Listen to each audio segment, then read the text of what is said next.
తూర్పుగోదావరి జిల్లా రాజమండ్రి మార్గాని ఎస్టేట్స్లో సీతారాముల కళ్యాణాన్ని మాజీ ఎంపీ భరత్ ఘనంగా నిర్వహించారు.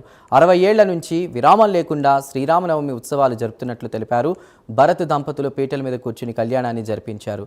భక్తులు పెద్ద ఎత్తున పాల్గొని తీర్థ ప్రసాదాలను స్వీకరించారు. ప్రజలందరికీ శ్రీరామనవమి శుభాకాంక్షలు తెలిపారు. వచ్చే ఎన్నికల్లో వైసీపీ అధినేత మాజీ ముఖ్యమంత్రి జగన్ తిరిగి అధికారంలోకి వస్తారని భరత్ ఆశాభావం వ్యక్తం చేశారు.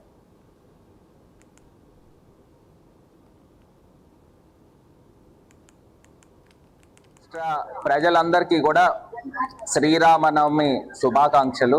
ఈ రోజున ఎంతో కన్నుల పండుగతో దేదీప్యమానంగా వైభవంగా సీతారాముల యొక్క కళ్యాణము మా మార్గాని ఎస్టేట్స్ ప్రాంగణంలో అంటే 2 కళ్ళు కూడా సరిపోదన్నమాట. వచ్చిన రాజమహేంద్రవరం పుర ప్రజలందరూ కూడా ఇక్కడ ఆసీనులై సీతారాముల యొక్క కళ్యాణము వీక్షించడం జరిగింది. ఎన్నో జన్మల పుణ్యం ఉంటే ఈ అవకాశ భాగ్యం కలుగుతుంది.